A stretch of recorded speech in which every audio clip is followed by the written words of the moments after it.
Assalamu alaikum everyone, and welcome back to Luna Classic Update. Today we were able to get that 41 whole percent of Luna Classic, like the whole move. We got it, and we took the trade back in 5th of August on the private on Discord.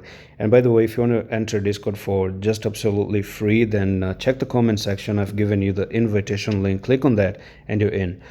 So now what is going to happen with Luna Classic? Where exactly are we headed? Now I do think that we're still struggling to get above some resistance here, because then again you have the touch, the move down here, the touch, move up, support, resistance, down, support, move up, resistance, down. Our entry was here and then we pushed it up.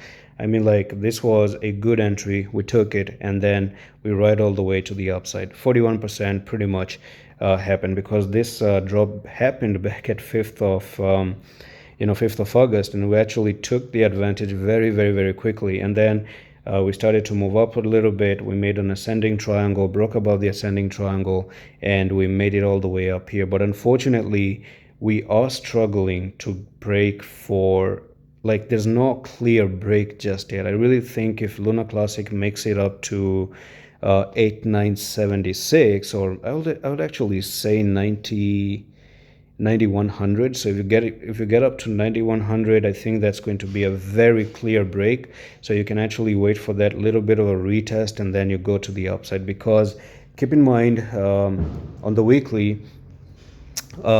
time frame, we do have the falling wedge, so eventually you might break above and actually move up.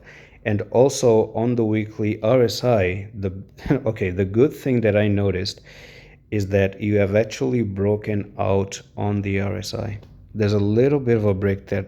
Can you see that very small break right over here? So something huge is about to happen for Luna Classic. Maybe we're looking for a push back up to this price, which is 22203 eventually in the future, because that's where you have the weekly supply zone at the moment. So this is your support demand box, right? So that's your demand box at the moment, and we entered at the demand box, by the way. And if you break above, falling wedge technical target is right up here to that supply zone. So we really need to see a very clear break, and it could happen that next week you do break and go to the upside. So that's all for the video. I'm going to see you the next one. Love.